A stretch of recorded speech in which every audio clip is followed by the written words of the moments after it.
Hello, CMA ഇൻ്റർമീഡിയറ്റിൻ്റെ strategic management എന്ന് പറയുന്ന സബ്ജക്റ്റിൻ്റെ ഒരു മാരത്തോൺ സെഷനാണ് നമ്മളിവിടെ പ്ലാൻ ചെയ്തിട്ടുള്ളത്.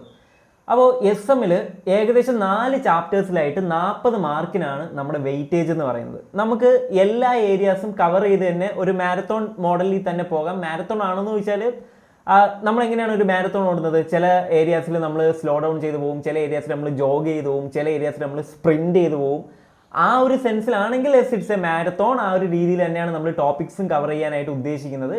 ആൻഡ് ഇതൊരു വലിയൊരു വീഡിയോയിൽ എൻ്റെ ടോപ്പിക്സ് അല്ലാതെ, കാരണം അത്രയും വലിയൊരു വീഡിയോയിൽ ഇത്രയും തിയറി കാണുമ്പോഴത്തേക്ക് ചിലപ്പോൾ ഇത്രയും മണിക്കൂർ കാണുമ്പോഴത്തേക്ക് ഒരു മടുപ്പ് തോന്നാം. അതുകൊണ്ട് നമ്മളിത് കട്ട് ചെയ്ത് പാർട്സ് ആക്കിയിട്ടാണ് നമ്മൾ ഈ ഒരു സെഷൻ നമ്മൾ പ്ലാൻ ചെയ്യുന്നത്. ഓക്കെ, അപ്പോൾ ഇവിടെ ഒരു കോൺസെപ്റ്റ് ബുക്ക് യൂസ് ചെയ്തിട്ടാണ് നമ്മൾ ഈ എൻ്റെ സിലബസ് കവർ ചെയ്യുന്നത്. നമുക്ക് നോക്കാം, ലെറ്റ് സി. നമുക്ക് അധികം ടൈം കളയാതെ നമുക്ക് ചാപ്റ്ററിൽ നിന്ന് തന്നെ സ്റ്റാർട്ട് ചെയ്യാം. ഓക്കെ, അപ്പോൾ നമുക്ക് ഫസ്റ്റ് ചാപ്റ്ററിൽ നിന്ന് സ്റ്റാർട്ട് ചെയ്യാം. First chapter introduction to strategic management. Introduction to strategic management പറയുമ്പോൾ ആദ്യം നമ്മൾ അറിഞ്ഞിരിക്കേണ്ട ഏറ്റവും ബേസിക് ആയിട്ടുള്ള ടേമാണ് സ്ട്രാറ്റജി. നമ്മുടെ സബ്ജക്റ്റ് തന്നെ ബേസ് ചെയ്തിട്ടുള്ളൊരു ടേം. ഈ ടേമിൻ്റെ മലയാളം മീനിങ് എന്താണ്? തന്ത്രം. ഓക്കെ, ഇതിൻ്റെ ഒരു ഹിസ്റ്ററി പരിശോധിച്ച് നമ്മൾ പോവുകയാണെങ്കിൽ 500 BC നമ്മൾ ചെന്ന് നിൽക്കും. അവിടെ സൺസു എന്ന് പറയുന്ന ഒരു ചെറുപ്പക്കാരൻ അല്ലെങ്കിൽ ഒരു യുവാവ്, അയാൾ എഴുതിയൊരു പുസ്തകം ദ ആർട്ട് ഓഫ് വാർ എന്ന് പറയുന്ന പുസ്തകത്തിലാണ് ഈ പറയുന്ന സ്ട്രാറ്റേജിയ എന്ന് പറയുന്നൊരു വേർഡ് വരുന്നത്. അതിൻ്റെ മീനിങ് ജനറൽഷിപ്പ് എന്നാണ്.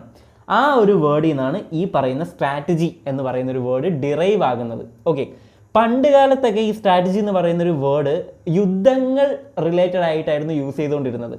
ഇന്നും ഈ പറയുന്ന വേർഡിന് റെലവൻസ് ഉണ്ട്. സ്റ്റിൽ യുദ്ധങ്ങൾക്ക് വേണ്ടി തന്നെ അല്ലെങ്കിൽ യുദ്ധങ്ങളായിട്ട് തന്നെയാണ് ഇപ്പോഴും റിലേറ്റഡ് ആയിട്ട് ഇരിക്കുന്നത്. ഓൺലി ഡിഫറൻസ് ഈസ് അന്നത്തെ യുദ്ധങ്ങൾ രാജ്യങ്ങൾ തമ്മിലായിരുന്നെങ്കിൽ ഇന്നത്തെ യുദ്ധം എന്ന് പറയുന്നത് കമ്പനീസ് തമ്മിലാണ്. അന്ന് രാജ്യങ്ങൾ തമ്മിൽ എന്തിനായിരുന്നു യുദ്ധം? 2 രാജ്യങ്ങൾ തമ്മിൽ യുദ്ധം ചെയ്യുമ്പോൾ ഒരു രാജ്യത്തിന് മറ്റേ രാജ്യത്തിനേക്കാളും എന്തോ ഒരു ബെറ്റർ ആയിട്ടുള്ളൊരു ഒരു പവറുണ്ട്. ആ പവർ ഉപയോഗിച്ചുകൊണ്ട് അല്ലെങ്കിൽ ആ ഒരു അഡ്വാൻറ്റേജ് യൂസ് ചെയ്തുകൊണ്ട് മറ്റുള്ള രാജ്യത്തിൻ്റെ മേൽ ആധിപത്യം സ്ഥാപിച്ച് അവരെ കീഴടക്കുക അല്ലേ?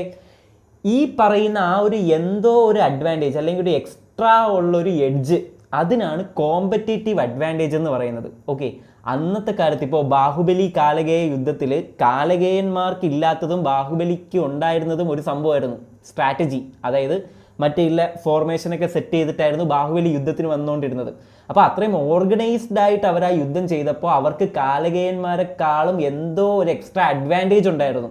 അതിനാണ് കോമ്പറ്റേറ്റീവ് അഡ്വാൻറ്റേജ് എന്ന് പറയുന്നത്. നമ്മൾ സ്ട്രാറ്റജി എന്ന് പറയുന്നൊരു വേർഡ് എവിടെ യൂസ് ചെയ്താലും അതുമായിട്ട് ഇൻ്റർകണക്റ്റഡ് എന്നല്ല, ആ ഒരു സ്ട്രാറ്റജിയുമായിട്ട് അത്രയും ബ്ലെൻഡഡ് ആയിട്ട് നിൽക്കുന്ന ഒരു വേർഡാണ് കോമ്പറ്റേറ്റീവ് അഡ്വാൻറ്റേജ്. സ്ട്രാറ്റജി എന്ന് പറയുന്നത് തന്ത്രങ്ങൾ മെനയുന്നതിൻ്റെ ഉദ്ദേശം തന്നെ നമ്മുടെ ഓപ്പോസിറ്റ് പാർട്ടിയായിട്ട് അല്ലെങ്കിൽ നമ്മുടെ എതിരാളികളുമായിട്ട് അല്ലെങ്കിൽ അവർക്ക് മുകളിലൊരു കോമ്പറ്റേറ്റീവ് അഡ്വാൻറ്റേജ് സ്ഥാപിച്ചെടുക്കാൻ വേണ്ടിയിട്ടാണ്.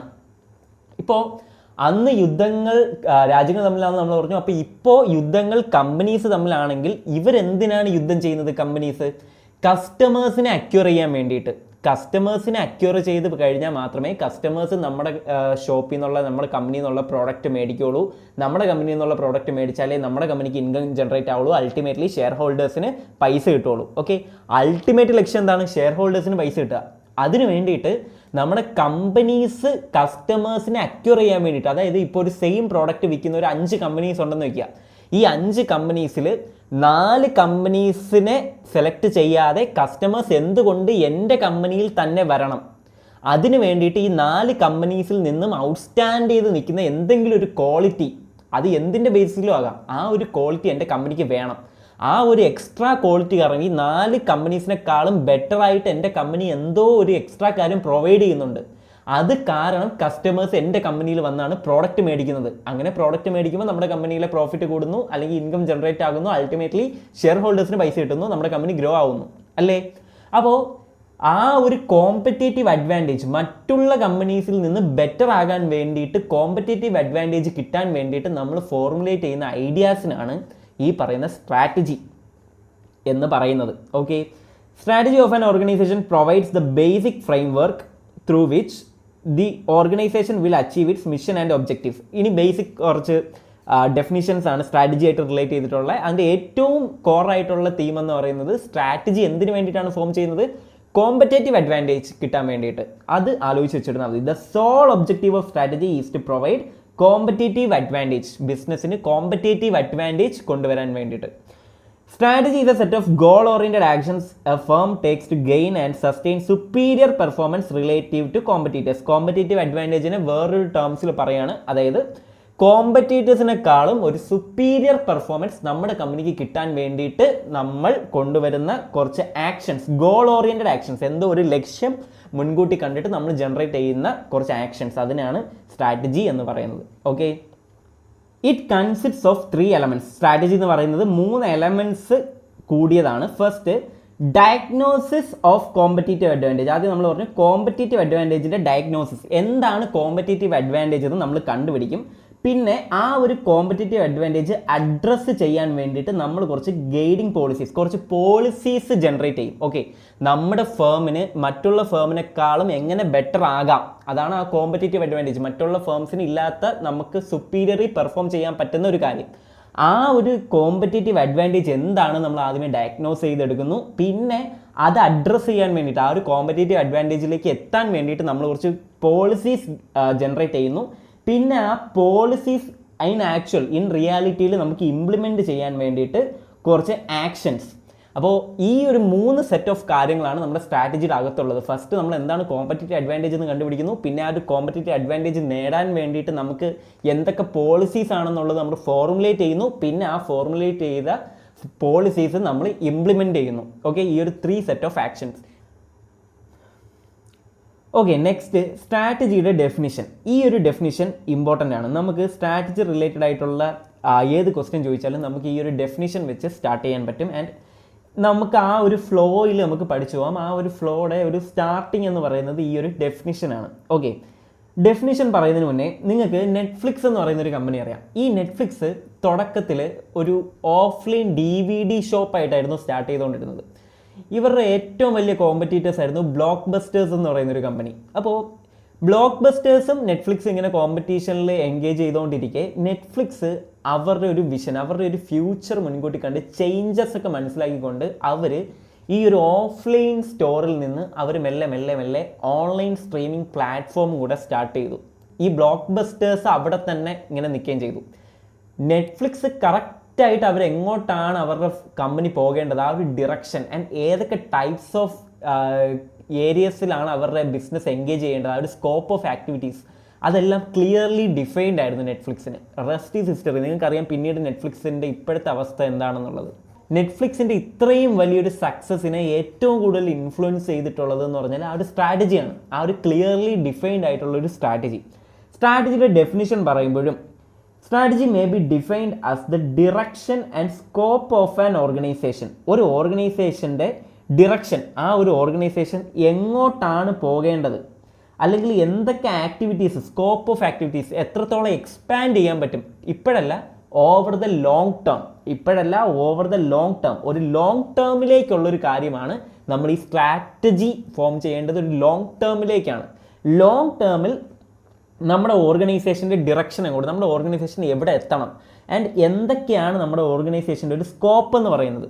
ആ 2 കാര്യങ്ങൾ ഇതിനകത്ത് കുറച്ച് കീവേഡ്സ് ഉണ്ട്. ഫസ്റ്റ് ഈ പറയുന്ന ഡിറക്ഷൻ, പിന്നെ next scope of an organization. Direction and scope എപ്പോഴത്തെയാണ്? ഓവർ ദ ലോങ് ടേമിലേക്കുള്ള direction and scope of the organization which achieves advantage. എന്ത് അഡ്വാൻറ്റേജ് ആണ്? Competitive advantage. ഇതൊക്കെ എന്തിനു വേണ്ടിയിട്ടാണ്? സ്ട്രാറ്റജി എന്ന് പറഞ്ഞാൽ നമ്മൾ അതിൻ്റെ കൂടെ തന്നെ പറയണം കോമ്പറ്റേറ്റീവ് അഡ്വാൻറ്റേജിന് വേണ്ടിയിട്ടാണ്.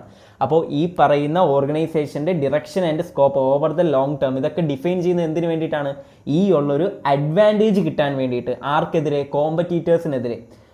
Which achieves advantage for the organization. ഈ കോമ്പറ്റേറ്റീവ് അഡ്വാൻറ്റേജ് കിട്ടണമെങ്കിൽ നമ്മൾ എങ്ങനെയാണോ ബിസിനസ് ചെയ്യുന്നത് അതേപോലെ തന്നെ കണ്ടിന്യൂ ചെയ്യാൻ പറ്റത്തില്ല. ഓഫ്ലൈൻ സ്റ്റോറിൽ അവർക്ക് ഫിസിക്കൽ DVDs ഉണ്ടായിരുന്നു നെറ്റ്ഫ്ലിക്സിന്. ആ ഒരു ഫിസിക്കൽ DVDs മാത്രം വെച്ച് അവർക്ക് ഓൺലൈൻ സ്റ്റോർ തുടങ്ങാൻ പറ്റത്തില്ല. അവരുടെ റിസോഴ്സസിൻ്റെ അങ്ങോട്ടും ഇങ്ങോട്ടുമുള്ള മാറ്റങ്ങൾ വേണ്ടി വരും. ആ മാറ്റങ്ങൾക്കാണ് കോൺഫിഗറേഷൻ എന്ന് പറയുന്നത്. Configuration of resources. അതായത് ഈ ഒരു കോമ്പറ്റേറ്റീവ് അഡ്വാൻറ്റേജ് കിട്ടാൻ വേണ്ടിയിട്ട് അവർക്ക് റിസോഴ്സസ് പല രീതിയിൽ പെർമ്യൂട്ടേഷൻസ് ആൻഡ് കോമ്പിനേഷൻസ് നോക്കി അവർക്ക് കോൺഫിഗർ ചെയ്യേണ്ടി വരും. അപ്പോൾ ആ ഒരു റിസോഴ്സസിൻ്റെ കോൺഫിഗറേഷൻ വെച്ചിട്ട് കോമ്പറ്റേറ്റീവ് അഡ്വാൻറ്റേജ് കിട്ടണം. എങ്ങനത്തെ ഉള്ള ഒരു എൻവയോൺമെൻറ്റിൽ, വിത്തിൻ എ ചേഞ്ചിങ് എൻവയോൺമെൻറ്റ്. കാലം മാറുന്നതിനനുസരിച്ച് കമ്പനി മാറണം. ഇവിടെ ഒരു ഇൻ്റർനെറ്റ് യുഗത്തിൻ്റെ സ്റ്റാർട്ടിങ് നെറ്റ്ഫ്ലിക്സ് കണ്ടു. ആ ഒരു ചേഞ്ച്, ആ ഒരു എൻവയോൺമെൻറ്റ് ചേഞ്ച്, ആളുകൾ കൂടുതൽ ഇൻ്റർനെറ്റിലേക്ക് വരുന്നുണ്ട്. ആ ഒരു ചേഞ്ച് കണ്ടിട്ടാണ് നെറ്റ്ഫ്ലിക്സ് ആ ഒരു പുതിയൊരു ബിസിനസ് ആ ഒരു എക്സ്പാൻഷനിലേക്ക് വന്നത് അല്ലേ. അപ്പോൾ ആ ഒരു ചേഞ്ചിങ് എൻവയോൺമെൻറ്റിൽ കറക്റ്റായിട്ട് റിസോഴ്സസ് കോൺഫിഗർ ചെയ്ത് കോമ്പറ്റേറ്റീവ് അഡ്വാൻറ്റേജ് കിട്ടണം and fulfil stakeholders expectations. അപ്പോൾ രണ്ട് കാര്യങ്ങളാണ് സ്ട്രാറ്റജി കൊണ്ട് ഉദ്ദേശിക്കുന്നത്. ഒന്ന്, നമ്മുടെ ഓർഗനൈസേഷൻ്റെ ഡിറക്ഷനും സ്കോപ്പും ഡിഫൈൻ ചെയ്തുകൊണ്ട്, ഓവർ ദ ലോങ് ടേമിലേക്കുള്ള ഡിറക്ഷനും സ്കോപ്പും ഡിഫൈൻ ചെയ്തതുകൊണ്ട് നമുക്കൊരു കോമ്പറ്റേറ്റീവ് അഡ്വാൻറ്റേജ് കിട്ടണം through the configuration of resources. അവിടെ ഒരു റിസോഴ്സസ് നമ്മൾ പല രീതിയിൽ മാറ്റേണ്ടി വരും. ഒരു ചേഞ്ചിങ് എൻവയോൺമെൻറ്റിൽ റിസോഴ്സസ് കോൺഫിഗർ ചെയ്തുകൊണ്ട് നമുക്കൊരു കോമ്പറ്റേറ്റീവ് അഡ്വാൻറ്റേജ് കിട്ടണം. പ്ലസ് അൾട്ടിമേറ്റ്ലി ആര് ഹാപ്പി ആകണം? ഷെയർ ഹോൾഡേഴ്സും ഹാപ്പി ആവണം. നമ്മുടെ കമ്പനി ഗ്രോ ചെയ്യുന്നതിനോടൊപ്പം ഈ ഗ്രോ ചെയ്യുന്നത് ഒരിക്കലും ഷെയർ ഹോൾഡേഴ്സിന് നഷ്ടം വരുത്തിക്കൊണ്ടായിരിക്കരുത്. നമുക്ക് വേണമെങ്കിൽ കസ്റ്റമേഴ്സിന് ആവശ്യത്തിലധികം പൈസ കൊടുത്ത് അല്ലെങ്കിൽ പ്രൈസ് കുറച്ച് കൊടുക്കാൻ പറ്റും. അപ്പോൾ കസ്റ്റമേഴ്സ് കൂടുതൽ നമ്മുടെ പ്രോഡക്റ്റ് വാങ്ങും. പക്ഷേ അവിടെ ആര് അൺഹാപ്പി ആവും? ഷെയർ ഹോൾഡേഴ്സിന് അവർ വിചാരിക്കുന്ന പ്രോഫിറ്റ് കിട്ടത്തില്ല. അപ്പോൾ ഈ കസ്റ്റമേഴ്സിന് കിട്ടുന്ന വാല്യൂവും ഷെയർ ഹോൾഡേഴ്സിന് കിട്ടുന്ന വാല്യൂവും തമ്മിലുള്ള ഒരു ബാലൻസ്, ഒരു കറക്റ്റ് ഒരു ബാലൻസ് കീപ്പ് ചെയ്യണം. അതിനൊക്കെ വേണ്ടിയിട്ടാണ് ഈ സ്ട്രാറ്റജി. അപ്പോൾ സ്ട്രാറ്റജിയുടെ ഉദ്ദേശം മെയിനായിട്ട് രണ്ട് കാര്യങ്ങളാണ്. ഒന്ന്, കോമ്പറ്റേറ്റീവ് അഡ്വാൻറ്റേജ് ക്രിയേറ്റ് ചെയ്യുക through configuration of resources within a changing environment and share ഹോൾഡേഴ്സിൻ്റെ എക്സ്പെക്ടേഷൻസ് ഫുൾഫിൽ ചെയ്യുക. ഇതിനകത്തുള്ള കീവേഡ്സ് എന്ന് പറഞ്ഞാൽ ഡിറക്ഷൻ, സ്കോപ്പ്, അഡ്വാൻറ്റേജ്, പിന്നെ ഈ പറയുന്ന ഒരു shareholder expectation, configuration of resources, stakeholder expectations. ഈ ഒരു 1, 2, 3, 4, 5 ഈ ഒരു 5 വേർഡ്സാണ് ഇതിൻ്റെ കീവേഡ്സ് എന്ന് പറയുന്നത്. Direction, scope, advantage, resources, stakeholder expectations. Okay, what we have learned is the definition of strategy, and it goes like: strategy may be defined as the direction and scope of an organization over the long term, which achieves advantage for the organization through configuration of resources within a changing environment and to fulfill stakeholder expectations. ഇതിൽ നിന്ന് നമുക്ക് 5 keywords ആണ് നമ്മുടെ കയ്യിലുള്ളത്. Direction, scope, advantage, എന്ത് advantage? Competitive advantage, resources, stakeholder expectations. ഏതൊക്കെയാണ്? Repeat with me. ഇത് drill it in your mind that ഈ ഒരു 5 keywords, scope, direction, resources, stakeholder expectations and advantage. എന്ത് അഡ്വാൻറ്റേജ്? Competitive advantage. ഓക്കെ, ഈ 5 keywords use ചെയ്തിട്ടാണ് നമ്മൾ നമ്മുടെ next ടോപ്പിക്കിലോട്ട് പോകുന്നത്, which is characteristics of strategy. Okay, സ്ട്രാറ്റജിയുടെ ക്യാരക്ടറിസ്റ്റിക്സ്. ആക്ച്വലി സ്ട്രാറ്റജിക് മാനേജ്മെൻറ്റിലാണെങ്കിലും തിയറിയുടെ ഏത് പേപ്പറിലാണെങ്കിലും മെയിനായിട്ട് നമ്മൾ ഹെഡിങ് എന്താണെന്ന് കറക്റ്റായിട്ട് മനസ്സിലാക്കണം. ആ ഹെഡിങ്ങിന് അണ്ടറിലുള്ള ടോപ്പിക്ക് കണ്ടൻറ്റ് ചിലപ്പോൾ നമുക്ക് അറിയായിരിക്കും.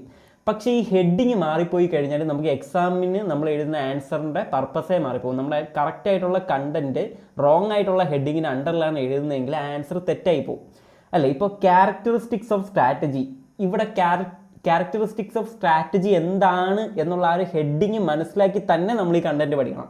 അല്ലാണ്ട് നമ്മൾ ഈ കണ്ടൻറ്റ് മാത്രം പഠിച്ചാൽ നമ്മൾ ചിലപ്പോൾ ക്യാരക്ടറിസ്റ്റിക്സ് ഓഫ് സ്ട്രാറ്റജിക് മാനേജ്മെൻറ്റ് ചോദിക്കുന്നതിൻ്റെ താഴെ ഈ ഒരു ക്യാരക്ടറിസ്റ്റിക്സ് എഴുതി വയ്ക്കും, മാർക്ക് പോകും. അപ്പോൾ നമ്മൾ ശ്രദ്ധിക്കേണ്ടത് എന്ത് ഹെഡിങ് ആണ് നമ്മൾ സ്ട്രെസ് കൊടുക്കേണ്ടത്. അത് വെച്ചിട്ട് വേണം ആ ഒരു കണ്ടൻറ്റ് താഴോട്ട് പറയാൻ. അപ്പോൾ നമ്മൾ സ്ട്രാറ്റജിയുടെ ഡെഫിനിഷനിൽ നിന്നാണ് സ്റ്റാർട്ട് ചെയ്തത്. ആ ഡെഫിനിഷനിൽ നിന്ന് 5 കീവേഡ്സ് ഉണ്ടായിരുന്നു. അത് വെച്ചിട്ട് നമ്മൾ നെക്സ്റ്റ് പോകുന്നത് characteristics of strategy. Okay, characteristics of strategy എന്ന് പറയുമ്പോൾ നമ്മുടെ കീവേഡ്സ് യൂസ് ചെയ്തിട്ട് ഫസ്റ്റ് കീവേഡ് ഡിറക്ഷൻ ആയിരുന്നു. ഫസ്റ്റ് ക്യാരക്ടറിസ്റ്റിക്സും ഡിറക്ഷനാണ്. Concerned with long term direction of an organization. നമ്മൾ ഓരോ 8 പോയിന്റ്സ് ആണുള്ളത്. ഓരോ പോയിന്റ്സ് നമ്മൾ ഓരോ എക്സാമ്പിൾസ് വൈസ് പറയുന്നില്ല.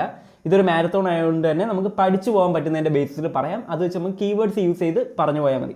അപ്പോൾ ഫസ്റ്റ് ഡിറക്ഷൻ, നമ്മുടെ കയ്യിൽ ഡിറക്ഷൻ ഉണ്ടായിരുന്നു. അത് വെച്ചിട്ടുള്ള first characteristics concerned with long term direction of an organisation. ഒരു ഓർഗനൈസേഷൻ്റെ ഇപ്പോഴത്തെ കാര്യമല്ല, ഒരു ലോങ് ടേമിലേക്ക് ഈ ഓർഗനൈസേഷൻ എങ്ങോട്ടാണ് ചെല്ലേണ്ടത്, എങ്ങോട്ടാണ് എത്തേണ്ടത്, അതിനെ ബേസ് ചെയ്തിട്ടാണ് നമ്മളൊരു സ്ട്രാറ്റജി ഫോം ചെയ്യേണ്ടത്. രണ്ടാമത് concerned with scope of the organisations activities. നമ്മുടെ കയ്യിൽ ഉണ്ടായിരുന്ന കീവേഡാണ്, രണ്ടാമത്തെ കീവേഡായിരുന്നു സ്കോപ്പ്. അപ്പോൾ concerned with scope of the organisations activities. Okay, 2 points ആയി. അതായത് ഓർഗനൈസേഷൻ എന്തൊക്കെ ആക്ടിവിറ്റീസ് ചെയ്യണം. സ്കോപ്പ് എന്ന് പറഞ്ഞാൽ ഏതൊക്കെ ആക്ടിവിറ്റീസ് ചെയ്യാം. ഒരു സർക്കിൾ ആണെങ്കിൽ ആ സർക്കിളിനകത്ത് നിന്ന് എന്തൊക്കെ കാര്യങ്ങൾ ചെയ്യാം, അതാണ് സ്കോപ്പ് എന്ന് ഉദ്ദേശിക്കുന്നത്. അപ്പോൾ ഒരു സ്ട്രാറ്റജി എപ്പോഴും എന്തൊക്കെ ആക്ടിവിറ്റീസ് ഒരു കമ്പനി ചെയ്യാം എന്നതിനെ റിലേറ്റ് ചെയ്തും കൂടെ ഇരിക്കണം. മൂന്നാമത്തത് നമ്മുടെ റിസോഴ്സസ് എന്ന് പറയുന്നൊരു കീവേഡ് ഉണ്ടായിരുന്നു അല്ലേ, ഡെഫിനിഷനിൽ നിന്ന് റിസോഴ്സസ് എന്ന് പറയുന്നൊരു കീവേഡ്. അതിൽ നിന്ന് 3 പോയിന്റ്സ് ഉണ്ട്. ഓക്കെ, റിസോഴ്സസ് ബേസ് ചെയ്തിട്ട് 3 പോയിന്റ്സ് ആണ് പറയുന്നത്.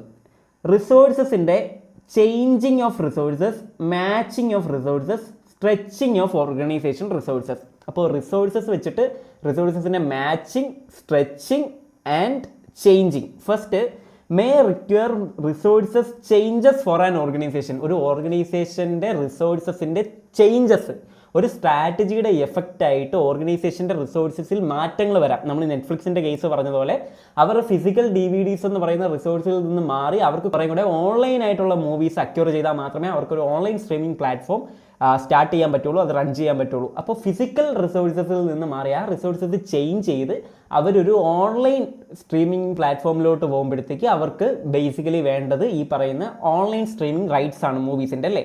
അപ്പോൾ ആ റിസോഴ്സസിൻ്റെ ചേഞ്ചിങ് എന്ന് പറയുന്നത് സ്ട്രാറ്റജിയുടെ ഒരു ഇഫക്റ്റ് ആണ്. അടുത്തത് മാച്ചിങ് ദ റിസോഴ്സസ് എന്തോ ആയിട്ടോ മാച്ച് ചെയ്യണം. എന്തായിട്ട് മാച്ച് ചെയ്യണം?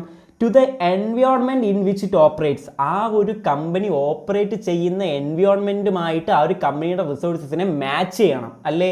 ആ ഒരു കമ്പനീസിൻ്റെ റിസോഴ്സസ്, ഇപ്പോൾ നെറ്റ്ഫ്ലിക്സിന് ഓൺലൈൻ റൈറ്റ്സ് ഉണ്ടെന്ന് വയ്ക്കുക, മൂവീസ് സ്ട്രീം ചെയ്യാനുള്ള ഓൺലൈൻ റൈറ്റ്സ് ഉണ്ടെന്ന് വയ്ക്കുക. അത് ആ ഒരു കമ്പനി ഓപ്പറേറ്റ് ചെയ്യുന്ന എൻവയോൺമെൻറ്റ് മാറിക്കൊണ്ടിരിക്കുകയാണ്. ഇപ്പോൾ ഫിസിക്കൽ DVDs ആളുകൾ നോക്കുന്നതിന് പകരം ആളുകൾ കുറേ കൂടെ ഓൺലൈൻ പ്ലാറ്റ്ഫോമിലോട്ട് വന്നുകൊണ്ടിരിക്കുകയാണ്. ആ ഒരു ഇൻഡസ്ട്രിയുടെ തന്നെ ആ ഒരു എൻവയോൺമെൻറ്റ് ചേഞ്ച് ആയിക്കൊണ്ടിരിക്കുകയാണ്. അപ്പോൾ ചേഞ്ച് ആയിക്കൊണ്ടിരിക്കുന്ന ആ ഒരു എൻവയോൺമെൻറ്റിൽ ആ ഒരു ഇൻഡസ്ട്രി, ആ ഒരു കമ്പനി ഉള്ളൊരു എൻവയോൺമെൻറ്റിലേക്ക് ആ ഒരു കമ്പനിയുടെ റിസോഴ്സസിനെ മാച്ച് ചെയ്യുക എന്നുള്ളൊരു ആക്ടിവിറ്റിയും ഈ ഒരു സ്ട്രാറ്റജിയുടെ ഭാഗമാണ്. പിന്നെ മൂന്നാമത്തത് റിസോഴ്സസ് വെച്ചിട്ട് മൂന്നാമത്തത് സ്ട്രെച്ചിങ് ദ റിസോഴ്സസിൻ്റെ പോയിന്റ് ആയിരുന്നു നമ്മൾ പറഞ്ഞത്. Involve stretching the resources, organization resources and competences to create new opportunities or to capitalise on them. Already ഉള്ള റിസോഴ്സസ്, ഓർഗനൈസേഷന് ഓൾറെഡി ഉള്ള റിസോഴ്സസ് കുറേ കൂടെ സ്ട്രെച്ച് ചെയ്യുക, കുറേ കൂടെ ആഡ് ചെയ്യുക. എന്തിനു വേണ്ടിയിട്ട്? പുതിയ ഓപ്പർച്യൂണിറ്റീസ് ക്രിയേറ്റ് ചെയ്യാൻ വേണ്ടിയിട്ട്. ഓക്കെ, പുതിയ ഓപ്പർച്യൂണിറ്റീസ് ക്രിയേറ്റ് ചെയ്യാൻ വേണ്ടിയിട്ട് ഓർഗനൈസേഷൻ ഉള്ള റിസോഴ്സസ് കുറേ കൂടെ സ്ട്രെച്ച് ചെയ്യുക. ഇപ്പോൾ ഒരു പെട്രോൾ പമ്പ് ഒരാൾ ഓൺ ചെയ്തിട്ടുണ്ടെങ്കിൽ അയാൾക്ക് ഓൾറെഡി ഉള്ള റിസോഴ്സസ് ആണ്, ആ ഒരു സ്പേസ് എന്ന് പറയുന്നത്, ഇൻഫ്രാസ്ട്രക്ചർ എന്ന് പറയുന്നത്. അപ്പോൾ ആ ഒരു റിസോഴ്സസിൽ അയാൾക്ക് വേണമെങ്കിൽ അത് കുറേ കൂടെ സ്ട്രെച്ച് ചെയ്യാൻ പറ്റും. എങ്ങനെ?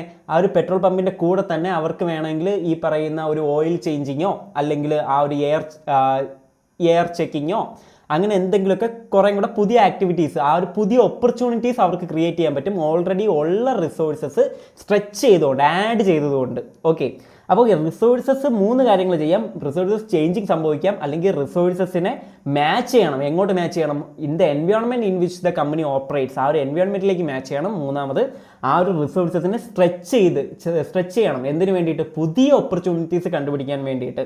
Or to capitalise on them, അല്ലെങ്കിൽ ഉള്ള ഓപ്പർച്യൂണിറ്റിയെ കൂടുതൽ ക്യാപിറ്റലൈസ് ചെയ്യാൻ വേണ്ടിയിട്ട്, ഉള്ള ഓപ്പർച്യൂണിറ്റിയിൽ നിന്ന് മാക്സിമം ഗെയിൻ ചെയ്യാൻ വേണ്ടിയിട്ട് ആ ഒരു റിസോഴ്സിനെ സ്ട്രെച്ച് ചെയ്യണം. നെക്സ്റ്റ്, നമ്മൾ അടുത്തൊരു കീവേഡ് നമ്മുടെ കയ്യിൽ ഉണ്ടായിരുന്നു, അഡ്വാൻറ്റേജ്. എന്ത് അഡ്വാൻറ്റേജ്? Competitive advantage. അത് വെച്ചിട്ട് തന്നെയാണ് അടുത്ത പോയിന്റ്. ആദ്യത്തെ 2 പോയിന്റ് നമ്മൾ കഴിഞ്ഞു. 3 പോയിന്റ് റിസോഴ്സസ് വെച്ചിട്ടായിരുന്നു അടുത്ത പോയിന്റ്. കോമ്പറ്റേറ്റീവ് അഡ്വാൻറ്റേജ്, സ്ട്രാറ്റജിയുടെ മെയിൻ ഉദ്ദേശം നിങ്ങൾക്ക് ബേസിക്കലി അറിയാം, എല്ലാവർക്കും അറിയാം. സ്ട്രാറ്റജി എന്തിനു വേണ്ടിയിട്ടാണ്? കോമ്പറ്റേറ്റീവ് അഡ്വാൻറ്റേജ് ക്രിയേറ്റ് ചെയ്യാൻ വേണ്ടിയിട്ട്. ആ ഒരു പോയിന്റാണ് ഈ പറയുന്നത്. They are about trying to achieve some competitive advantage. ആ ഒരു കോമ്പറ്റേറ്റീവ് അഡ്വാൻറ്റേജ് കിട്ടാൻ വേണ്ടിയിട്ട്. Next, strategic decisions are likely to affect. 2 കാര്യങ്ങൾ. നമ്മുടെ കയ്യിൽ ലാസ്റ്റ് കീവേഡ് നമ്മുടെ കയ്യിൽ ഉണ്ടായിരുന്ന സ്റ്റേക്ക് ഹോൾഡർ എക്സ്പെക്ടേഷൻ ആയിരുന്നു. ഓഫ് കോഴ്സ് സ്ട്രാറ്റജി എന്തിനെ അഫക്റ്റ് ചെയ്യും? സ്റ്റേക്ക് ഹോൾഡറിൻ്റെ എക്സ്പെക്ടേഷനെ പോസിറ്റീവായിട്ടോ നെഗറ്റീവായിട്ടോ അഫക്റ്റ് ചെയ്യാം. അതിൻ്റെ ഇമ്പാക്റ്റ് എന്താണെന്ന് നമുക്കത് ഇംപ്ലിമെൻറ്റ് ചെയ്യുമ്പോഴേ പറയാൻ പറ്റത്തില്ല. കാരണം ഇതൊരു ലോങ് ടേം ആക്ടിവിറ്റിയാണ്, ലോങ് ടേമിലേക്കുള്ളൊരു കാര്യമാണ്. അതിൻ്റെ ഇമ്പാക്റ്റ് ചിലപ്പോൾ നമ്മൾ അറിയുന്നത് കുറച്ച് നാൾ കഴിഞ്ഞിട്ടായിരിക്കും. അതിൻ്റെ ഇമ്പാക്റ്റ് ആർക്കാണെങ്കിലും ആ ബട്ടർഫ്ലൈ എഫക്റ്റ് ചെന്ന് അടിക്കുന്നത് ആർക്കാ? ഷെയർ ഹോൾഡേഴ്സിന് തന്നെയാണ് അല്ലേ. അപ്പോൾ ഷെയർ ഹോൾഡേഴ്സിൻ്റെ എക്സ്പെക്ടേഷനെ അഫക്റ്റ് ചെയ്യും, അത് നമുക്കറിയാം. Affect the share holders expectation. പിന്നെ ഒരു കാര്യം കൂടെ അഫക്റ്റ് ചെയ്യും. നമ്മൾ പറഞ്ഞു സ്റ്റേക്ക് ഹോൾഡർ എക്സ്പെക്ടേഷനെ അഫക്റ്റ് ചെയ്യും. അതാണ് ഈ പറയുന്ന ലാസ്റ്റ് പറയുന്ന point. Expectations of those who have power in and around the organisation. ഓർഗനൈസേഷനിൽ ഇൻ ആൻഡ് അറൗണ്ട് പവറുള്ള ആളുകൾ എന്ന് ഉദ്ദേശിക്കുന്നത് ഷെയർ ഹോൾഡേഴ്സ്. അവരുടെ എക്സ്പെക്ടേഷനെ അഫക്റ്റ് ചെയ്യും. എൻവയോൺമെൻറ്റൽ ഫോഴ്സസിനെയും റിസോഴ്സസിനെയും മാത്രമല്ല, സ്റ്റേക്ക് ഹോൾഡേഴ്സിൻ്റെ എക്സ്പെക്ടേഷനെ അഫക്റ്റ് ചെയ്യും. മാത്രമല്ല ഓപ്പറേഷണൽ ഡിസിഷൻസിനെയും അഫക്റ്റ് ചെയ്യും. അതാണ് ലാസ്റ്റ് പോയിന്റ്. 2 കാര്യങ്ങൾ അഫക്റ്റ് ചെയ്യും. ഷെയർ ഹോൾഡർ ഡിസിഷനെ അഫക്റ്റ് ചെയ്യും, ഓപ്പറേഷണൽ ഡിസിഷൻസ്, അതായത് ഒരു സ്ട്രാറ്റജി ഒരു കമ്പനിയിൽ ഇംപ്ലിമെൻറ്റ് ചെയ്യുമ്പോൾ ആ ഒരു കമ്പനിയുടെ വർക്കിങ്ങിനെ അത് basically effect ചെയ്യത്തില്ലേ?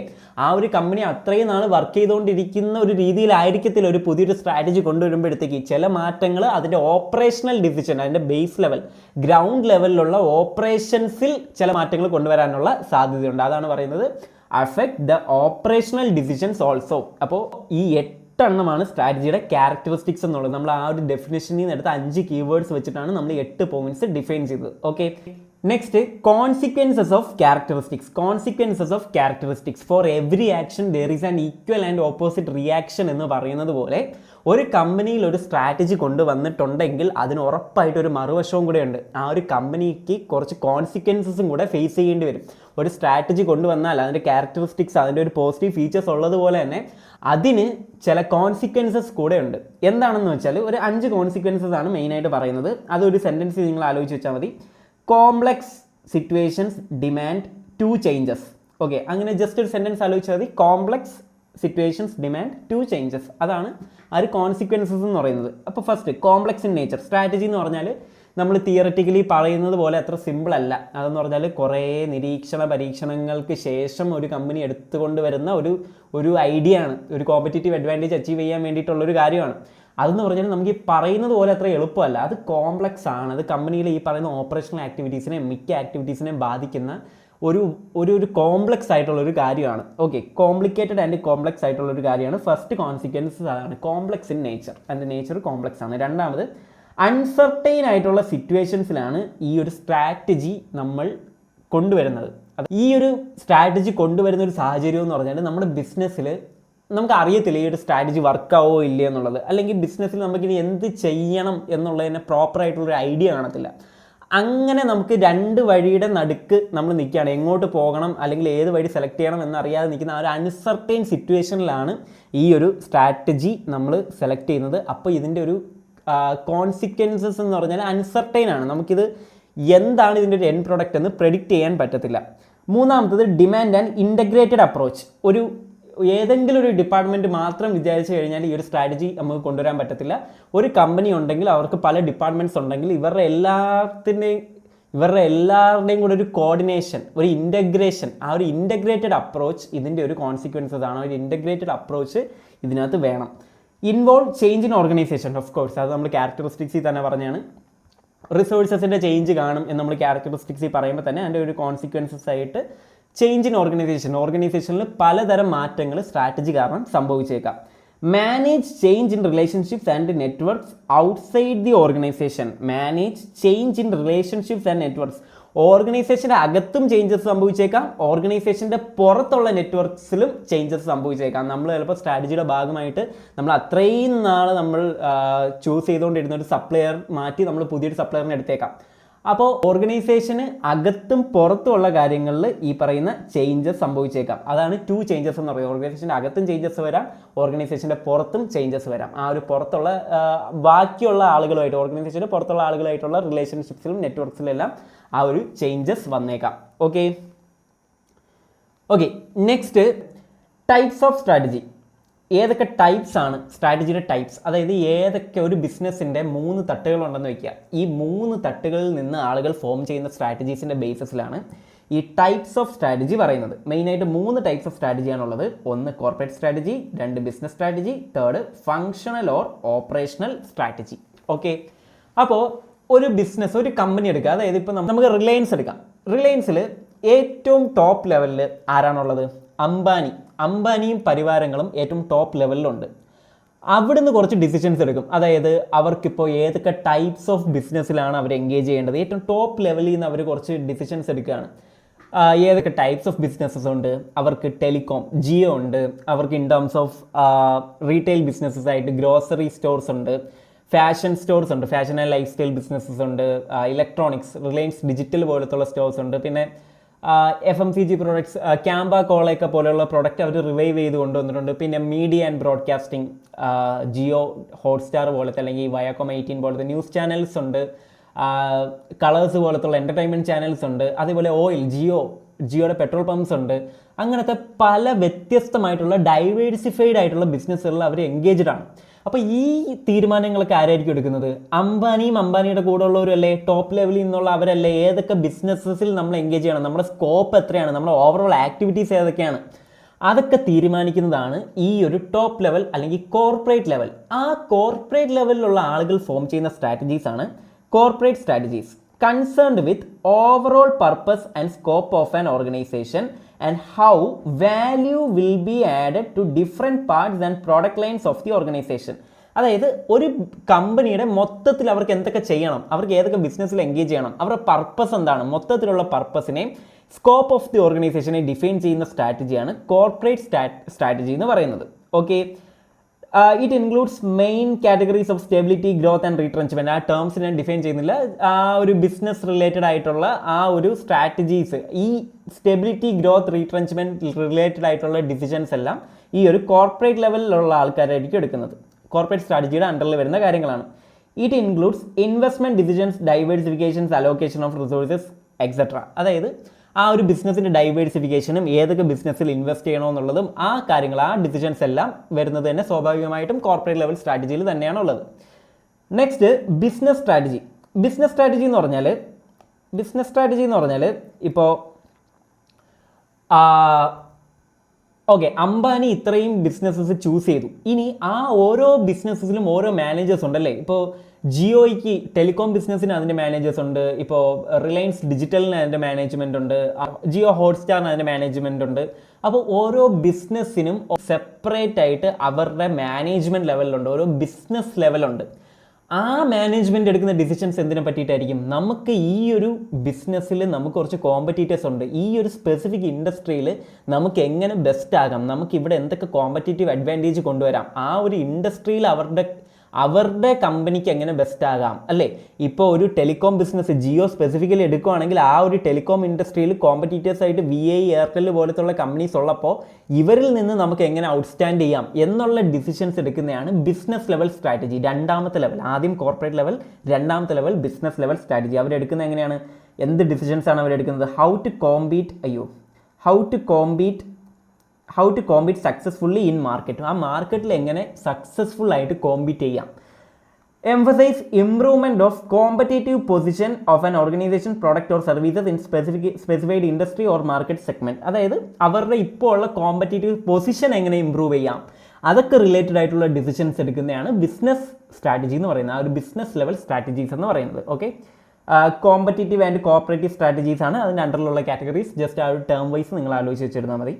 Next, functional or operational strategy. Functional or operational strategy എന്ന് പറഞ്ഞാൽ തേർഡ് ലെവൽ, അതായത് നമ്മൾ ആദ്യം ടോപ്പ് ലെവലിൽ നിന്ന് അംബാനി ഏതൊക്കെ ബിസിനസ് നടത്തണമെന്ന് തീരുമാനിച്ചു, എന്നിട്ട് ആ ഒരു ബിസിനസ്സിൻ്റെ അകത്ത് ഓരോ സ്പെസിഫിക് ബിസിനസ്സിലും ആ ഒരു ഇൻഡസ്ട്രിയിൽ ഈ കമ്പനി എങ്ങനെ കൊണ്ടുവരാം എന്നുള്ള രീതിയിൽ ബിസിനസ് ലെവൽ സ്ട്രാറ്റജീസ് കൊണ്ടുവരും എന്ന് പറഞ്ഞു. മൂന്നാമത് കുറേയും കൂടെ സ്പെസിഫൈ ചെയ്ത് അകത്തോട്ട് പോവുകയാണ്. ഫങ്ഷണൽ ലെവൽ സ്ട്രാറ്റജി എന്ന് പറഞ്ഞാൽ കുറേയും കൂടെ ഓപ്പറേഷണൽ ലെവലിൽ നിൽക്കുന്ന സ്ട്രാറ്റജീസ് ആണ്. അതായത് നമ്മുടെ ഓപ്പറേഷൻസ് എന്തൊക്കെയായിരിക്കണം, നമുക്ക് ഈ ഒരു എഫക്റ്റീവായിട്ട് ഈ പറയുന്ന കോർപ്പറേറ്റ് സ്ട്രാറ്റജിയും ബിസിനസ് സ്ട്രാറ്റജിയും കൂടെ നമുക്ക് സക്സസ്ഫുള്ളാക്കി ഇംപ്ലിമെൻറ്റ് ചെയ്യാൻ വേണ്ടിയിട്ട് നമുക്ക് എന്തൊക്കെ ഓപ്പറേഷൻസ് ചെയ്യണം, ഗ്രൗണ്ടിൽ നിന്ന് നമുക്ക് എന്തൊക്കെ ഓപ്പറേഷൻസ് ചെയ്യണം, ആ ഒരു കസ്റ്റമറായിട്ട് ഏറ്റവും അടുത്ത് നിൽക്കുന്ന സ്ട്രാറ്റജീസാണ് ഈ പറയുന്ന ഫങ്ഷണൽ ഓർ ഓപ്പറേഷണൽ സ്ട്രാറ്റജീസ് എന്ന് പറയുന്നത്. അതായത് ആദ്യം നിങ്ങൾ ആലോചിച്ചാൽ മതി, ടോപ്പ് ലെവലിൽ നിന്ന് ടോപ്പ് ലെവൽ മാനേജേഴ്സ് കാണും, പിന്നെ ബിസിനസ് ലെവലിൽ നിന്ന് ബിസിനസ് ലെവൽ മാനേജേഴ്സ് കാണും, പിന്നെ ഫങ്ഷണൽ മാനേജേഴ്സ് കാണും. അതായത് ഏറ്റവും ബേസിക് ആയിട്ടുള്ള ഫങ്ഷൻസ് നോക്കിക്കാണുന്ന മാനേജേഴ്സ് അവരെടുക്കുന്ന സ്ട്രാറ്റജീസ്. അതാണ് functional level strategies, concerned with how the കോമണന്റ് part of an organization deliver effectively the corporate and business level strategies in terms of resources, processes and people. അതായത് ഈ കോർപ്പറേറ്റ് ലെവൽ സ്ട്രാറ്റജീസും business level സ്ട്രാറ്റജീസും എത്രത്തോളം ഇഫക്റ്റീവായിട്ട് നമുക്ക് implement ചെയ്യാൻ പറ്റും എന്നുള്ളത് ഈ ഫങ്ഷണൽ ലെവൽ സ്ട്രാറ്റജിയെ അടിസ്ഥാനമാക്കിയിരിക്കും. നമ്മൾ ബേസിക് ഫങ്ഷൻസ് എല്ലാം പ്രോപ്പറായി കഴിഞ്ഞാൽ അത് വെച്ച് നമുക്ക് ബിസിനസ് സ്ട്രാറ്റജീസ് കംപ്ലീറ്റ് ആവും. ആ ബിസിനസ് സ്ട്രാറ്റജീസ് കംപ്ലീറ്റ് ആയി ആണെങ്കിൽ നമുക്ക് ഈ കോർപ്പറേറ്റ് ലെവൽ സ്ട്രാറ്റജീസും വിചാരിക്കുന്നത് പോലെ കംപ്ലീറ്റ് ആവും. അതാണ് ഉദ്ദേശിക്കുന്നത്. Concerned with developing and nurturing competence to provide a business unit with a competitive advantage. അതായത് അവരുടെ കോമ്പിറ്റൻസ് എങ്ങനെയൊക്കെ ഇമ്പ്രൂവ് ചെയ്യാം എന്നുള്ളതിലാണ് ഈ ഒരു ഫങ്ഷണൽ ലെവൽ സ്ട്രാറ്റജീസ് കൺസേൺഡ് ആയിട്ട് ഉള്ളത്. ഓക്കെ, അപ്പോൾ ഇത് മൂന്നുമാണ് ടൈപ്സ് ഓഫ് സ്ട്രാറ്റജീസ്. മെയിനായിട്ട് മൂന്നെണ്ണമാണ്: corporate level strategy, business level strategy, functional level strategy. ഇപ്പോൾ നമ്മൾ പറഞ്ഞേക്കുന്നത് ഈ ടോപ്പിക്സ് ആണ് നമുക്ക് ഈ ചാപ്റ്ററിൽ പഠിക്കാനുള്ളത്. ഓക്കെ, ഇതിനകത്ത് ഫസ്റ്റ് സ്ട്രാറ്റജി എന്ന് പറയുന്ന ടോപ്പിക് ആയിരുന്നു. അതിൻ്റെ ഡെഫിനിഷൻ നമ്മൾ പറഞ്ഞു, അതിൽ നിന്ന് ക്യാരക്ടറിസ്റ്റിക്സിലോട്ട് പോയി, അതിൽ നിന്ന് ടൈപ്സ് ഓഫ് സ്ട്രാറ്റജി പറഞ്ഞു. ഇപ്പോൾ അത് കംപ്ലീറ്റ് ആയി. ഇനി ഈ ഒരു ഇത്ര പോർഷൻസ് ആണുള്ളത്. നമുക്ക് മെല്ലെ തുടങ്ങി പയ്യെ പയ്യെ പേസ് കൂട്ടി കൂട്ടി പോകാം. നെക്സ്റ്റ് നമുക്ക് നോട്ട്സ് പ്രകാരം blue Ocean versus red Ocean എന്ന് പറയുന്ന സ്ട്രാറ്റജിയാണ്. ഇത് നമുക്ക് ലാസ്റ്റ് പറയാം.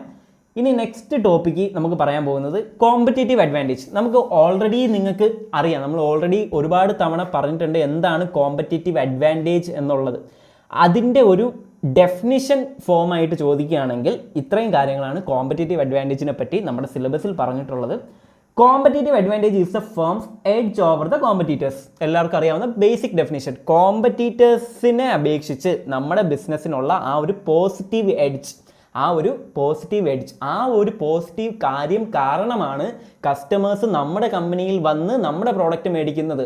മറ്റേ കോമ്പറ്റീറ്റേഴ്സിൻ്റെ കമ്പനിയിൽ പോകാതെ നമ്മുടെ കമ്പനിയിൽ വരാൻ കാരണം നമ്മുടെ കമ്പനിക്ക് എന്തോ ഒരു പോസിറ്റീവ് കാര്യമുണ്ട്. ആ കാര്യം കണ്ടുകൊണ്ടാണ് കസ്റ്റമേഴ്സ് വന്ന് നമ്മുടെ കമ്പനിയുടെ പ്രോഡക്റ്റ് മേടിക്കുന്നത്. ആ പോസിറ്റീവ് കാര്യം നമ്മൾ കണ്ടുപിടിക്കണം. അതിന് വേണ്ടിയിട്ടാണ് സ്ട്രാറ്റജീസ് ഉള്ളത് എന്ന് നമ്മൾ നേരത്തെ പറഞ്ഞായിരുന്നു അല്ലേ.